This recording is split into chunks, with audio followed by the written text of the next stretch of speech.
Are you a football fan? Have you ever found yourself wondering, what in the world is that ref thinking? Well, Mike D, the referee, is here to help you. Join me on Whistle Talk. I talk to professionals on the field and in the booth to help you understand what is going on inside the mind of a football official.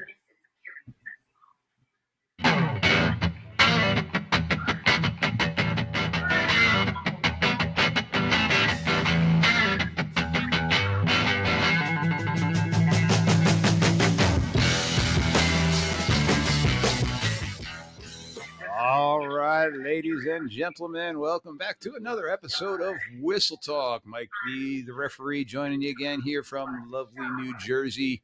And we are now in the thick of things here. Our season has started. We had our week 0 here in the high school season this past weekend. Got a game coming up tomorrow night and then a freshman game or something Saturday. I don't know. I got a couple of games going on. Before I introduce my guest, I want to go through my quick little spiel here. If you're enjoying the show, hit those like and follow and subscribe buttons. Do me that favor. Totally free. Doesn't cost you anything. And it helps more people find the podcast, hopefully, that you are enjoying while you're at it. If you want to leave a quick rating or review, I truly do appreciate that. Again, that only takes a minute. If you're listening to this in the car, please do not do that. Drive safely. But then when you get to wherever you're going, if you want to throw me a quick comment or feedback, I truly appreciate it. And if you know somebody who would enjoy the show, share it with them on social media. Also, if you love seeing my beautiful face here, my wife tells me sometimes, you can go check us out on YouTube. I got my own YouTube channel at Mike D, the referee.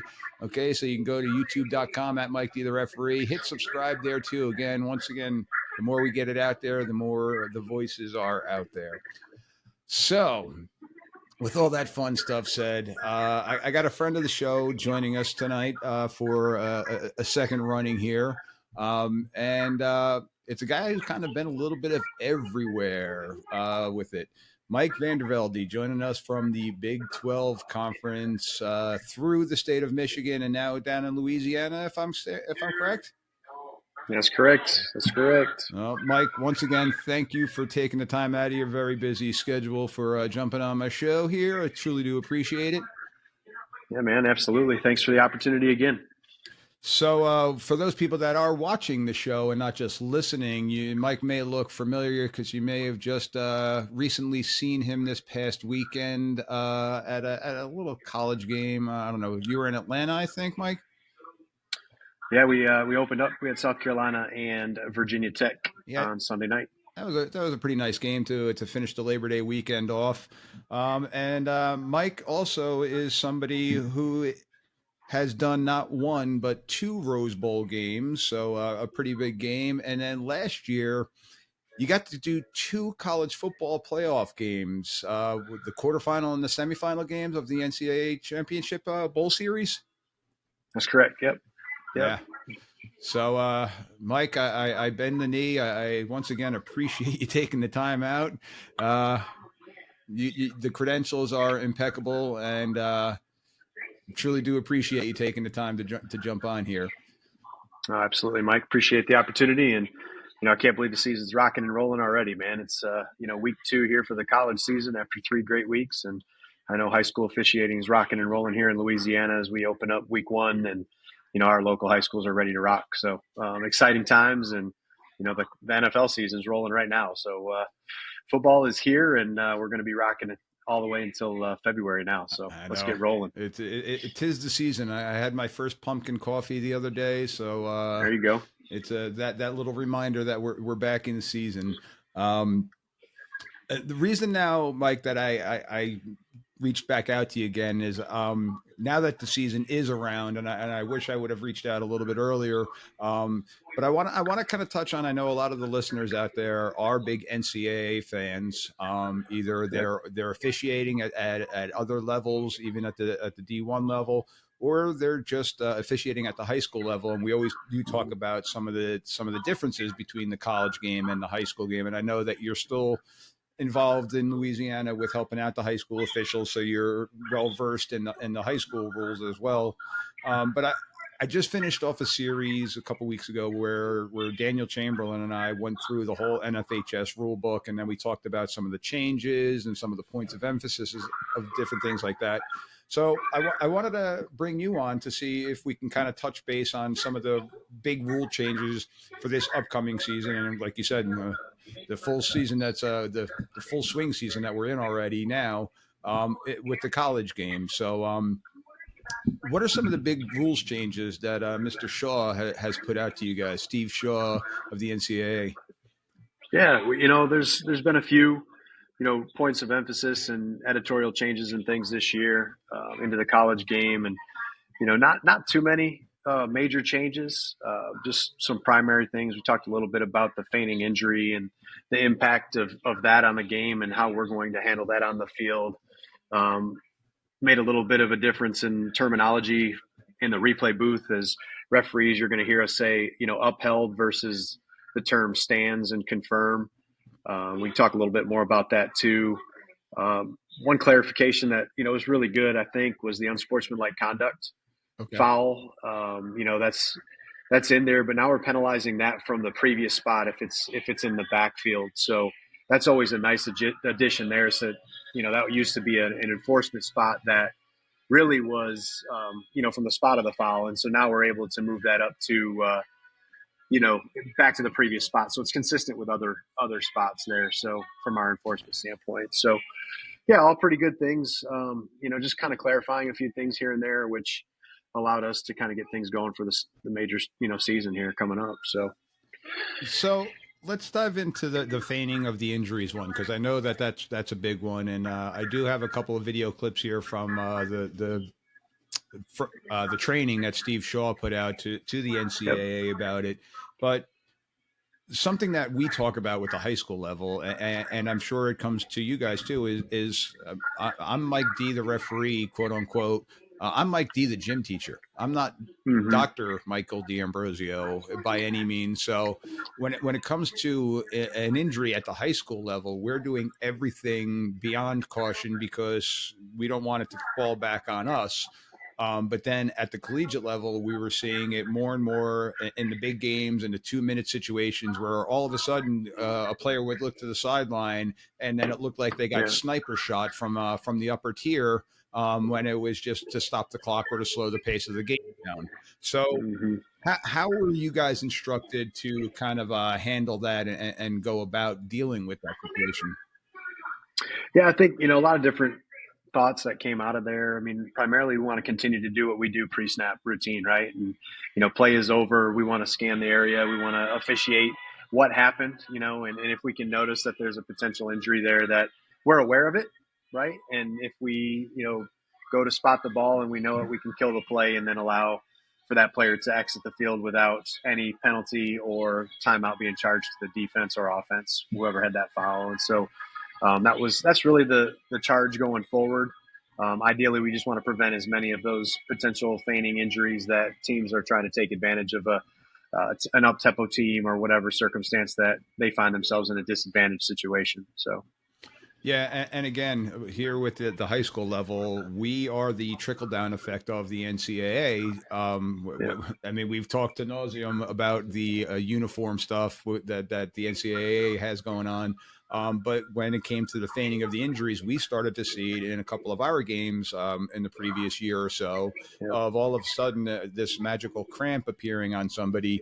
And at this point in time, we're still kind of locked in that we're killing the clock, unfortunately. And it's not becoming a charged timeout at the high school level because, again, God forbid that player is truly injured and we don't have that extra set of eyes in the sky looking. I know NFL has the concussion protocol people that are there. We don't have that one. So if the person really is injured and we're like, oh, he's faking it, well, then it kind of falls on our laps. So with you guys, what protection do you have as an official if you're going to hit somebody for a delay of game penalty? Because that's in essence what it turns into. Or timeout? After all three timeouts have been taken, then it would be a delay of game. But I think it's for us it's pretty straightforward. If a player goes down to the ground, that's presenting as being injured. And at that point, then we're killing the clock and stopping the game for that injury. And if the ball has been spotted and it's been made ready for play, then right there, that's going to be the timeout charged or the delay of game to that team that the injury occurred to. So, that's the protection, right? I mean, we're not going to get involved on any of it. If we still suspect, potential injury, we're still going to stop the game. If we have a concussion, we're going to stop the game. We're going to protect the players from that perspective. So, it's just the timing element of when we're spotting it and making the ball ready for play is the key there.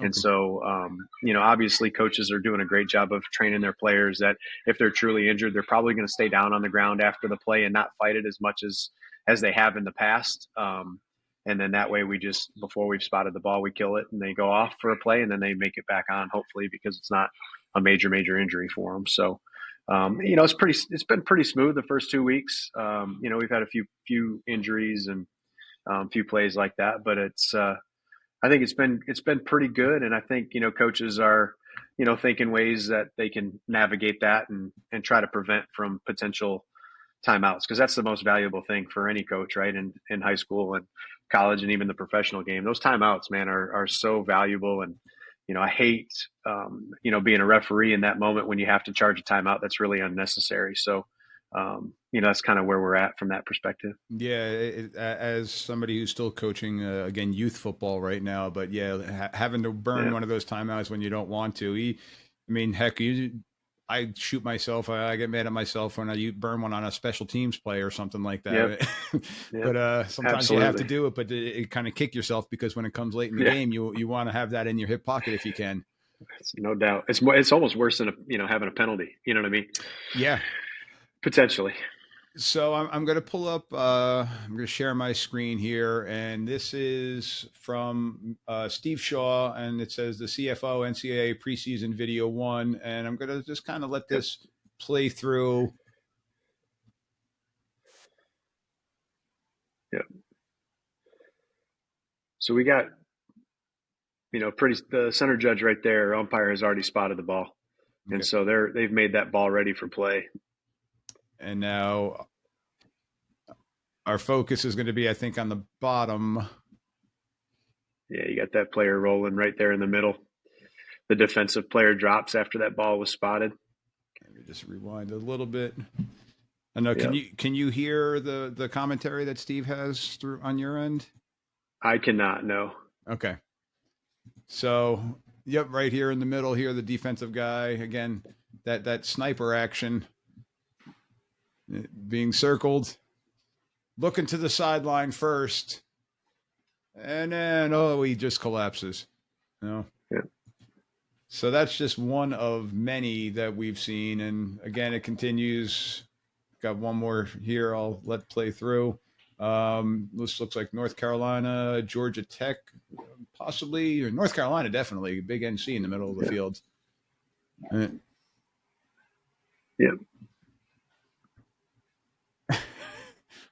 They've got two of them right there for sure. So, yeah.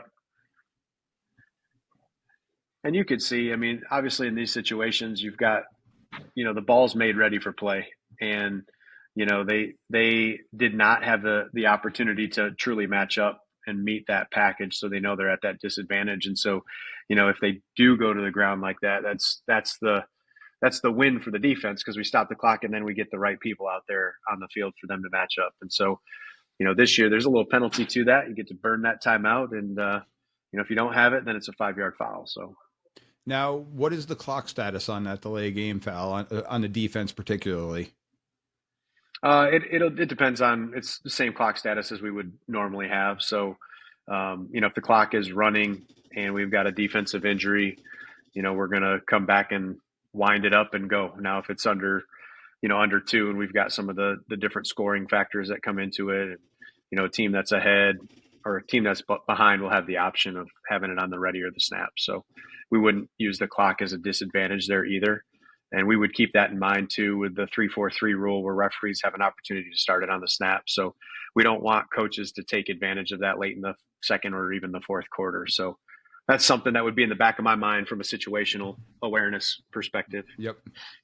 Now I want to go back and just share the still image of this screen here, because as we see in the image on the left hand side, there is one player who went down to the ground holding his leg, and then a secondary player in the middle of the field who mysteriously had it looks like he popped a hamstring all of a sudden, but he's still upright. He hasn't gone down to the ground. Now, when you guys have to kill this play, do both players have to leave the field for a play, or just the player that went down? Yeah, I think for both players, we definitely would identify that they are both injured because they do present that here. So we would send them both off. Okay. Now, is that kind of a judgment thing on if if the second player doesn't go down and all of a sudden he's just walking normal, but the first one definitely is down? For sure. Okay. Yep. So once again, it's a burn timeout or it's going to be a 5-yard delay game penalty. That's correct. All right. Yep. So now, second thing with that, are you seeing it more in particular styles of game? I know right now we're early in the season, so I mean the heat is always going to be an issue, the hydration, just the game shape. Like you said, you're going into week 3, but for some teams it might only be their second game coming up with 0 weeks and different things like that. Do you see it in different situations, different times of the year, different type of game situations where it's kind of popping up, or is it just some regular gamesmanship that you see? Yeah, I think, early in the year, it's going to be more, just from a physical ability, or not physical ability, but just the capacity that the workload has been presented for the players. I mean, a lot of them are in great shape, but, that game speed and the game mode is not quite there yet. So they're still getting used to it. So I think, early in the season, we're going to see a few more of those, crampings and some of those physical contact points that they haven't been used to through summer camp. So we anticipate a few more injuries early in the season, and then it progressively gets easier from that standpoint. So, it's just a little more awareness. Obviously, it's the new rule piece of it too. So we're all sensitive to that, and we want to make sure that we are as consistent as we possibly can, across the country as we navigate this thing. So, we, a few more weeks probably, with the temperatures is where they're at across the country. But once we get to late September, early October, that usually settles in, and most of the time it's going to be true injuries. I think you saw it a lot last year in those offenses that were really up tempo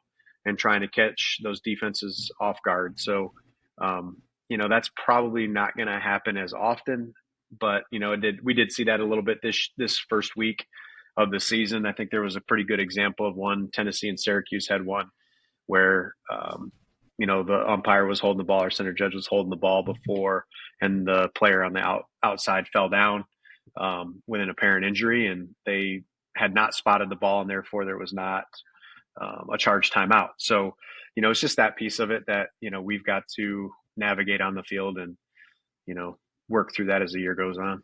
So walk myself through and the listeners through the spotting of the ball and the different thing between either the umpire or the center judge, depending upon the situation. Like what is your tempo and what is your train of thought and with your crew, what are you telling them to do so that you kind of, again, we've always talked about preventative officiating. We don't want to have to hurt a team, but we also don't want to slow a team down if they're running a no huddle or a hurry up type of offense. Yeah. With our play clock, we start with that 40 seconds. And so kind of the rule of thumb really is right around spotting the ball between 32 to 28 on that clock, on the play clock. So, somewhere in there, depending on a normal play. I mean, if it's at the umpire's feet, just take a quick breath and look around. I mean, he may or she may spot it somewhere around 34, 33.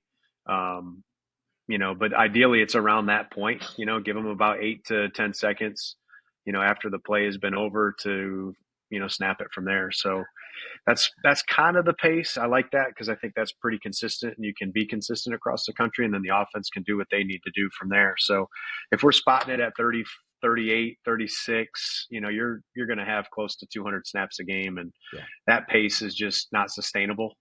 So, try to be consistent for both teams. So if I'm spotting between 32 and 28 every play, I'm really confident with it. And as a referee, I'm constantly looking at the play clock on that. Yeah, and I could attest to, we had a state playoff game this past year. I've talked about it, where the team told us we will snap the ball approximately every 15 seconds. So when you're talking Yep. about having the ball spotted within 8 seconds, even that team, which was right on the ball, no huddle, looking to the sidelines, bam, it still's giving them 7 seconds. If you do, I Yep. think that was it, 8 + 7, yeah, 15. Yeah. So still gave them plenty of Yep. time in order to get it done. So Yep. it is a good amount of time.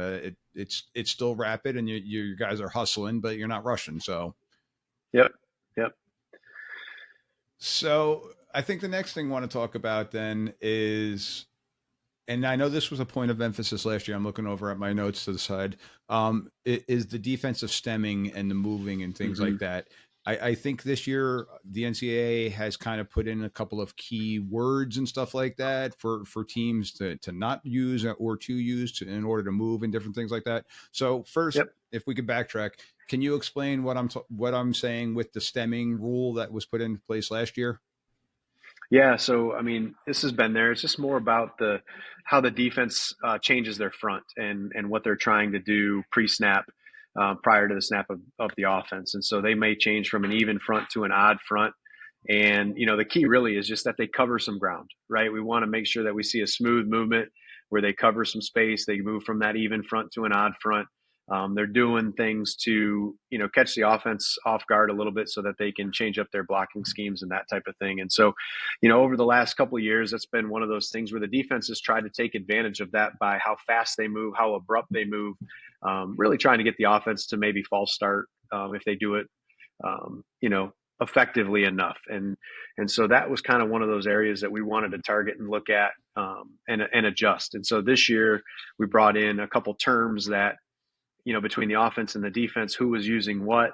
We really just wanted to make sure that we could try to get it as simple as possible from that perspective. And I think the rules committee was able to achieve that. And so now the defense can use terms like move and stem. And so that those are reserved for them. And so the offense can't say that. So the quarterback can't use that as their snap cadence. And then on the offensive side of the ball, only the quarterback or the offense can clap and use their hands to signal for a snap. And so the defense is not allowed to do that. And we had seen that a little bit over the last couple of years where the defense was using the clap signal as their way to signal for the front to move. And so that's a key piece. And then, it's how you say it as well. If I'm going to say move, it's got to be a smooth move. It can't be really abrupt and exaggerated with a head bob or anything along those lines. And so I'm really just trying to clean that up. And, we've seen that, over the first, couple games. It hasn't been, too much of a hassle, but it is something that we've talked to coaches about and discussed what they were, trying to accomplish when it comes to that. And I like that they put in the trigger words per se, because me as an umpire in the high school level, being in the defensive backfield, there's times where the center's coming up to me and they're like, Mr. Official, they're calling out our cadence. And I'm like, no, they're calling out stem, or they're calling out like different things like that. So if your cadence happens to reflect something that they do on there, I can't penalize them. But now, right, NCAA has put, okay, these are the words that are reserved for the defense. These are the words reserved for the offense. Yep. So it kind of clears that up. So, and I know because of our depth, sometimes I'm behind the linebacker. So a lot of times, yep, I can't even, when they're vocalizing it towards an offensive line, it's something that I might not be, yep, able to hear.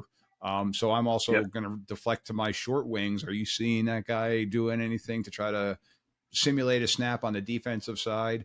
Yep.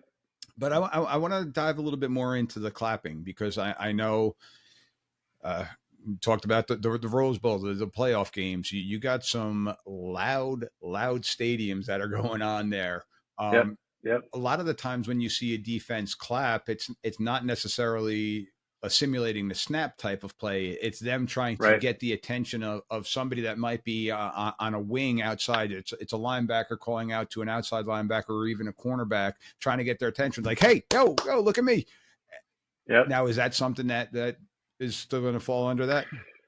Yeah, it's going to be a foul. Yeah, I mean, it's pretty cut and dry on that, which is fantastic. So if we see any of that action where we are, the defensive player is clapping, we're going to go against the defense on that for a foul. So no matter how loud the stadium is, I think there was a good example this past weekend. I forget which game it was. I think it might have been in the Big Ten, but the defensive player was doing just that, right? Clapping to get the attention of his teammates. And it was just enough of a clap to where the offensive team reacted.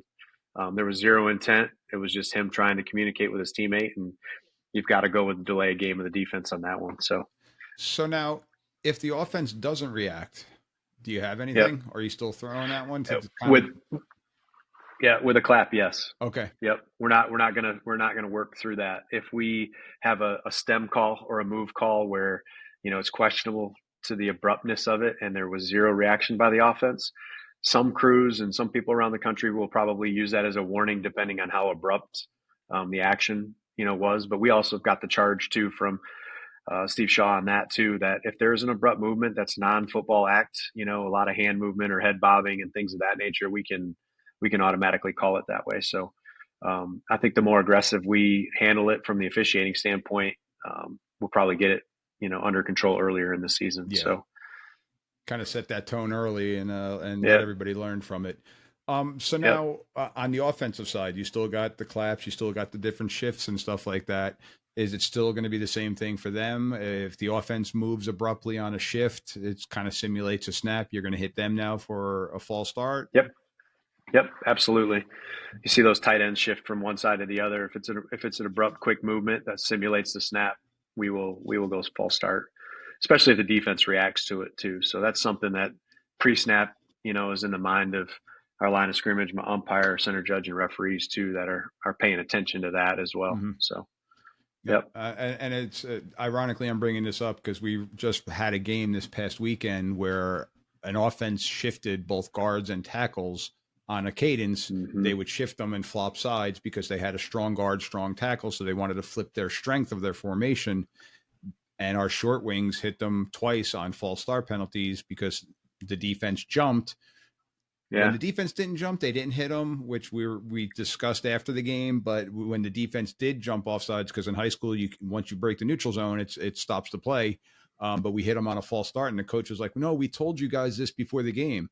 We're like, "Well, coach, that's simulating a snap because that one kid that was doing it was almost doing a skip pull type of technique, and the other guy looked like he was kind of pass setting before he was shuffling over because two guys had to get deeper than the other two guys that were shifting over. So it was simulating a snap. So watching it on film, I think we still got it correct.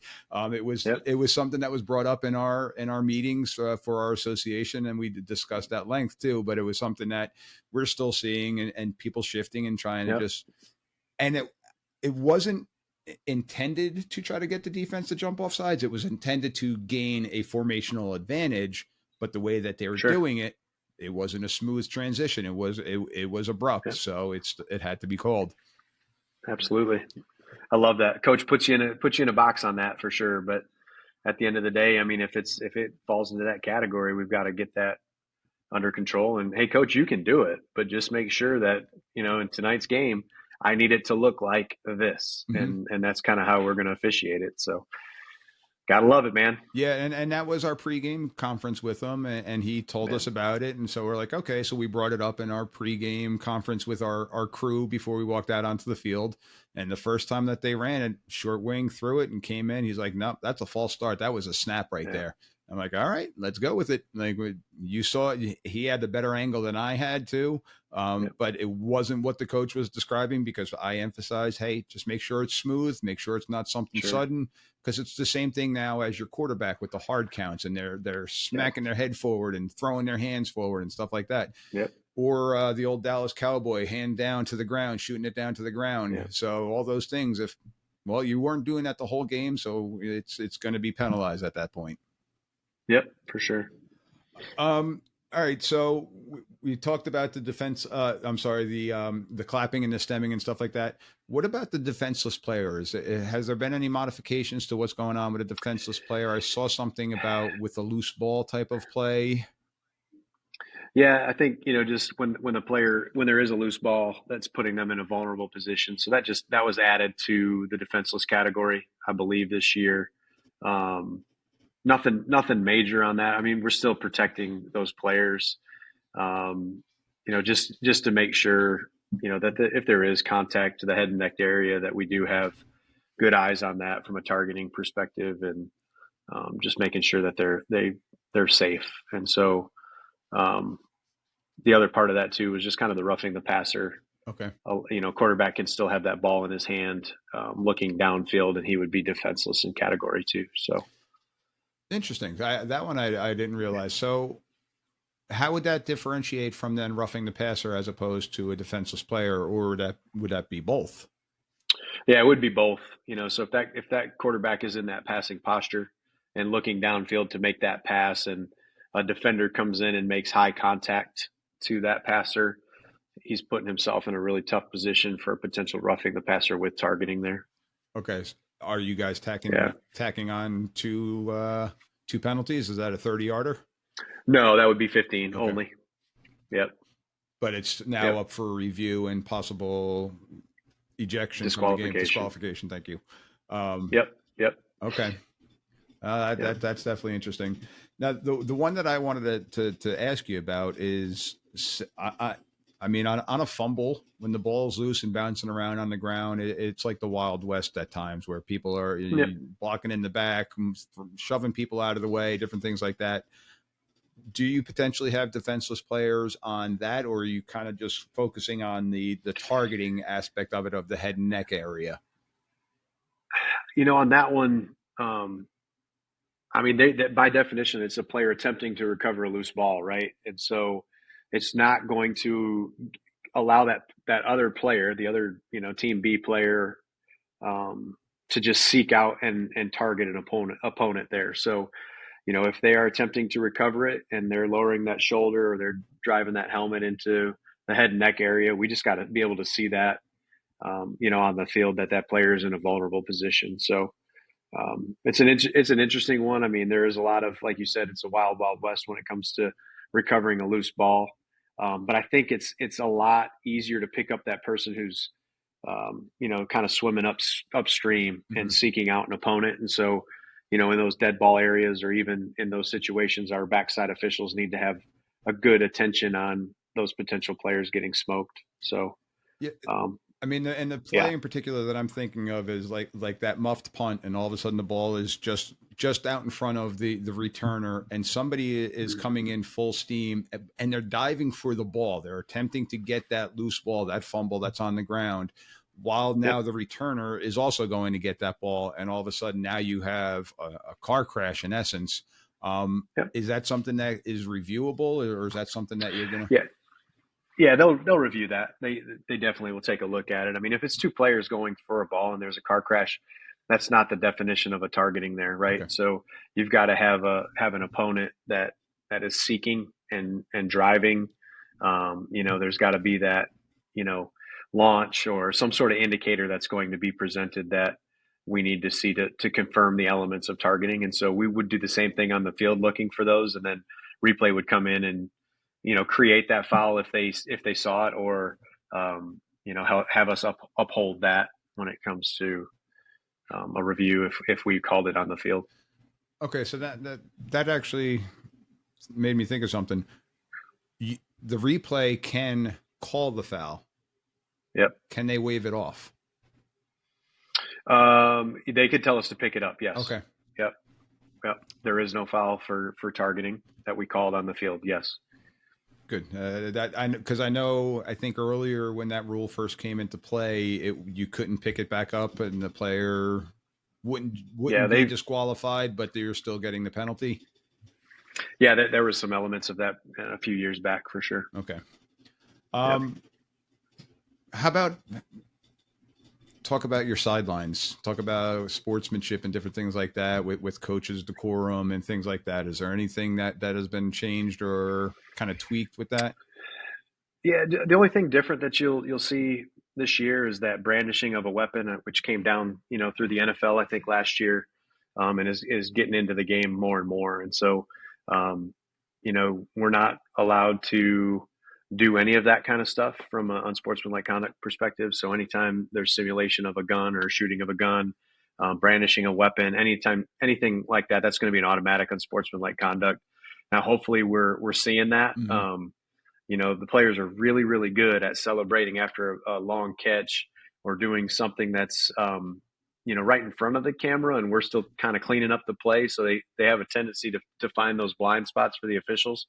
So hopefully we're alert to that. But any kind of shooting element from that perspective that represents a gun will be an automatic unsportsmanlike conduct foul. So that's where we're at in the game. And then any kind of taunting, if I'm taunting directly at a player, and I'm seeking that player out, that's going to be an automatic. But any kind of celebratory thing, after a first down, that's just normal celebration, maybe spinning of the ball, things of that nature. You're going to see a lot of those not be called this year. Okay. We're kind of leaning the other way now from that perspective. Celebrating with teammates, that type of thing is kind of, it's great for the game. It's great for just the image of it too, because they're celebrating. As long as they're doing it, in the right manner and not directing towards an opponent, you'll see a lot of that. Now we still won't do the throat slashes and the spiking of the ball and that type of thing, but a spin and a first down or drawing attention to a player, it's probably going to be allowed. So yeah, without a foul, the throat slashing, was one of the original ones that came into play, but now you're seeing the bow and arrow, and Yep. you're seeing the pistols. Who was it? Was it Jared Allen? I know he used to hog tie people after a sack, but didn't he do pistols too, if I remember correctly, back in the day? I don't mean, Mr. Allen, if you're listening, which I don't think you are, but I don't mean any offense, because you got that gold jacket on now, so that's right. Yeah. But now it's getting a little bit out of control with some of the players with the guns. I mean, you've seen the jerseys being pulled up for them, showing that simulating a firearm in their waist pocket and different things like that. Mm-hmm. But now, what about first down? And I'm going like this with I've got my hands just two fingers together, kind of like I'm pointing at Disney World here, because Mickey Mouse can't point with one finger. He's got to point with two. Mm-hmm. So I'm just kind of pointing with two fingers here. That could be misconstrued as me making an air gun. Yep. So, players got to be smart when it comes to that. Don't put yourself in that gray area where the officiating crew has to make a decision, when it comes down to that. If we're pointing, that's going to be different. But if we're going to simulate or try to make that image looking like a gun or anything along those lines, and you're putting yourself into a spot that we have to make a decision on it. So hopefully players learn from that and don't put us in a tough spot when we're in a big yard gain there, and they've done a heck of a play and they're doing everything the right way. So, finish the play, celebrate real quick. Don't do that, and get back to the huddle and let's play the next snap. So I don't know if you could honestly answer this one, but it's always something that's in the back of my mind, which I still don't get from playing, from coaching, and now officiating, is the finger going across underneath the nose. I call it the sniffing of the finger as they're pointing for a first down. Yeah. Do you understand that? I don't yet. I don't think I'm not coached up well enough on that one. From that perspective, I think that's one of the NFL ones that they're looking at this year that they're going to call a foul for. So I have not been educated on that one. So no comment today. Fair enough. And if we end up getting to that point, in the NCAA level or even in the high school level, and knowing why we don't want to do that, that's a key piece of it, right? Because it's an image thing for the game, and we want to make sure that it's still a game. Yeah. So and I'm a health teacher too, so that's why I'm kind of bringing it up, because we teach different lessons like that in my high school health class, but so it's not apropos for certain for certain audiences. Yep, that's correct. So now I think it was pre-record. You were talking about some of the terminology now that they've kind of clarified for you as an official for your announcements and things like that. So can you talk us through a little bit of that? Yeah, this year from a replay standpoint, you're just going to hear a term upheld. So after review, the ruling on the field is upheld. You will not hear a confirmation or a stance. You're not going to see that distinguished difference at all. So, after review, we're either going to reverse some ruling on the field, or you're just going to hear upheld. And so that's just going to be the two options that'll start coming through throughout the games, throughout the year. So it's a little bit of a difference, but again, we've spent, from a replay standpoint, a lot of time hemming and hawing back and forth on what a confirmation is or what a stands should be. And so if we can save an extra 30 seconds here and there on a stoppage, we're not changing the ruling. So why would we fight to try to find a confirmation on the field? I think is what the premise was of that. And makes a lot of sense. The officiating group on the field is a little upset about that because we always want that confirmation because we know we've got the right ruling on the field. And anytime we get that, it's always an attaboy or an attagirl in that situation. Yeah. So, we're not going to hear that this year, but, some referees have talked a little bit about, maybe we put a little pizzazz or jazz into the upheld piece that gives a little more, clarity to the correct ruling on the field through the term upheld. So we'll see how that develops as the year goes on when we have those types of situations. But if there's not indisputable evidence to overturn it, ruling on the field is upheld. I like it. But I could definitely see how that you're not getting that thumbs up or whatever it may be. And for the layperson out there, hearing one term as opposed to the other, it definitely how come that wasn't overturned or how come that wasn't confirmed? And so now if it's cut and dry, it's one or the other, move on. Here we go. In your O2O, you guys can give each other the attaboy because you did the right thing. So, yep. That's right. That's right. There's a lot of that banter back and forth for sure. I mean, it's not like when you wear the stripes, you're scrutinized for anything. So, I mean, right. I mean, there's definitely that for sure. Yeah, exactly. So let's move on to our real world stuff. And I'm going to hold up my cell phone here because I deal with it in high school, but, technology, how is technology coming into play more and more at the collegiate level? Yeah, I think there's a lot of, the cameras, right? More and more usage of cameras. I think that's been a big piece of, the better quality, right? And so you get a little better still frame and better shots when you get those higher quality cameras. So better looks from that standpoint. So that impacts our ruling. So, it's important for us to be mechanically sound. And I think that's the better the technology, the more pressure it puts on us to be in the right position to make the right call. And so, that's our best judgment. We still see the game at the fast speed that it's presented with. And so we still give our best ruling. But again, with a better technology, we're probably going to stop the game a little bit more just to take a look at, did we see all the different elements of the play that will confirm or uphold the ruling on the field. And so, expect that. We talk about game time. I know the first couple games this season, we talk about too long, right? Like media breaks and it's looking over 3 hours, 3.5 hours is kind of where that line is. But again, pace of play is important, but yet we still have long media breaks and more stoppages when it comes to replay because we have those camera angles. So it's just, part of the game. We want to be as perfect as we can. And so that's kind of what we have to give and take right now with what the current clock rules and that type of thing are in place. So it's an interesting dynamic, but technology is here and it's moving.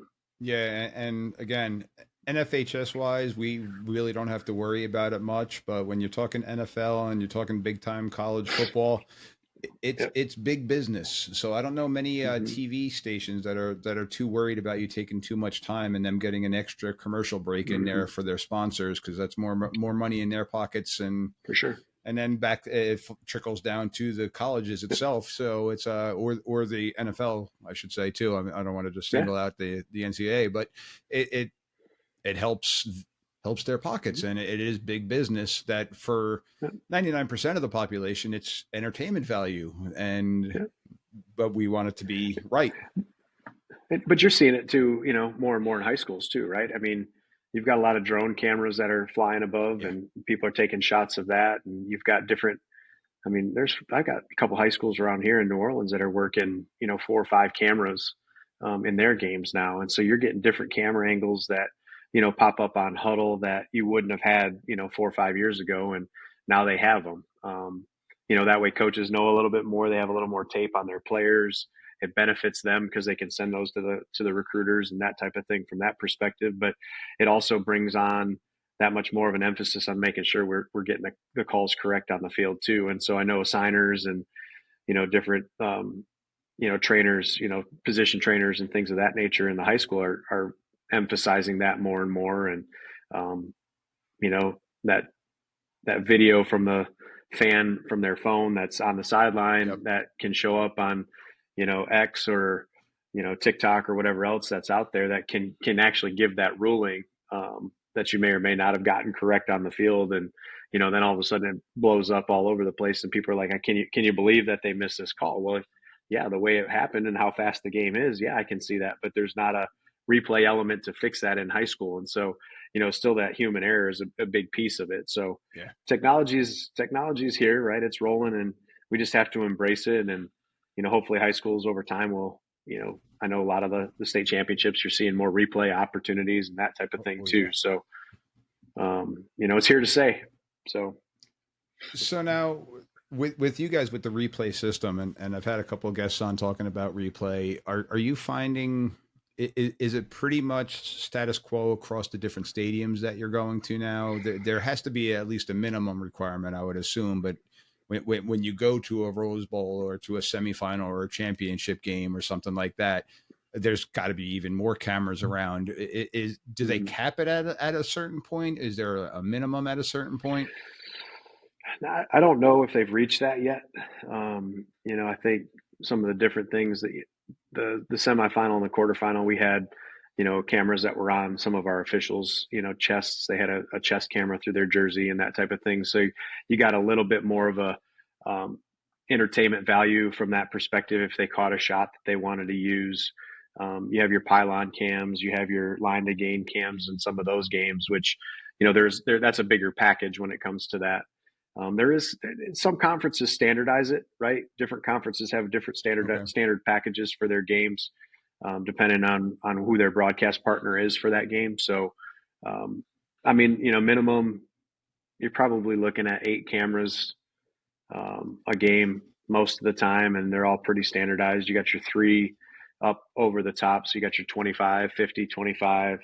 Then you usually got your high end zone, your low end zone. You got a handheld or a cart, something along those lines. And so, yeah, it's pretty standard. So replay is getting more and more used to those major 8 cameras that they can use, to do most of their work when it comes to confirmations and, navigating those plays. So now, were you able to get the feed of those body cams in essence that you're talking about? Is that something that you could have used to help with a ruling, or is that just something entertainment wise?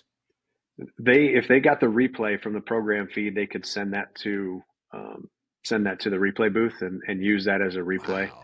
So that is something that they could use. Now we didn't.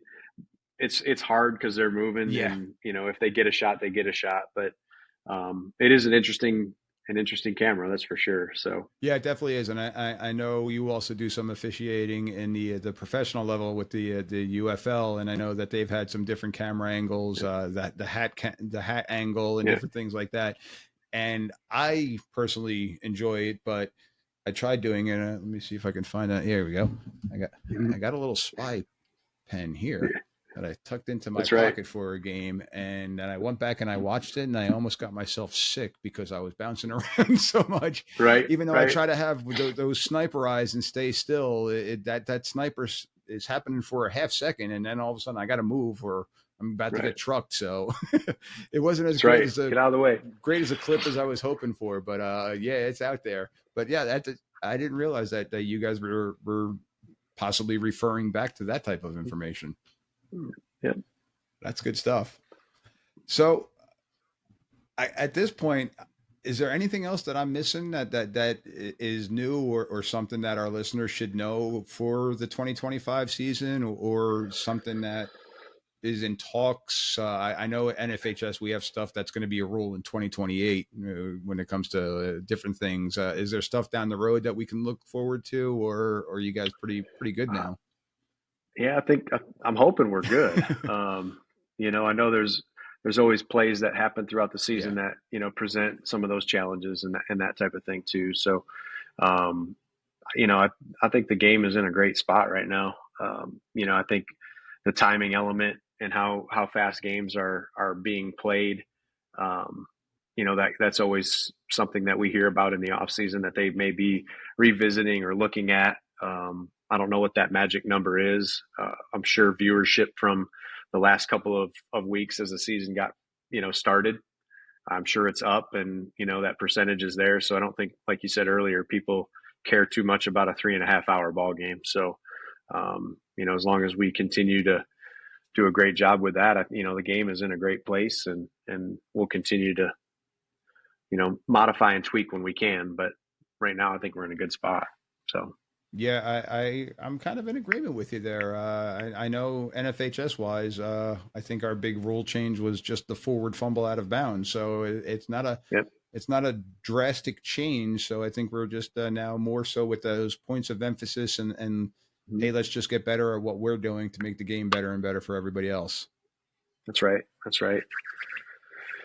Well, Mike, once again, I truly do appreciate you taking the time to jump on here with us. I hope the listeners were able to get something out of this. Once again, Michael VanderVelde, Big 12 Conference, UFL, bowl game near you soon.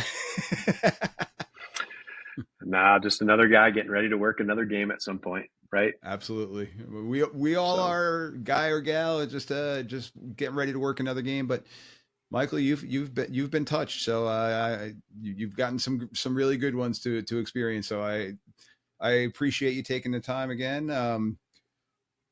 Once again, you're this weekend, Big 12. Who do you got? We will be traveling to Ohio, West Virginia at Ohio. So looking forward to a great ball game down there, and play by play, snap by snap. Yep. See if we can navigate the game as well as we can. I think you said it was maybe like 2.5 hours from Morgantown to Ohio. Yeah, it's not too far away. So should be pretty good crowds there. Awesome. In Athens. So it's going to be a good game. Looking forward to it, and keep getting better as we work through those plays. And the crew is going to be on fire, ready to go. Awesome.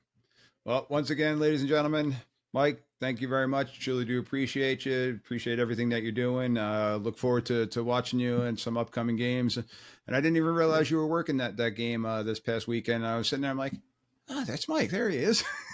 So it's fun catching you guys on there and seeing you. I haven't gotten onto Football Zebra or Zebra Football and see where different crews are going for each particular week. But it's something I definitely want to do. So once again, Mike, truly do appreciate you. Thank you for everything that you do for not only NCAA, not only Whistle Talk, and NFHS officials around the country too. So truly appreciate it. Thank you once again. Thanks, Michael. Thanks for letting me have a few minutes with you guys. Have a good week, and good luck tomorrow. Thank you. Have a great game. Appreciate it. Thank you. Yeah, man. All right.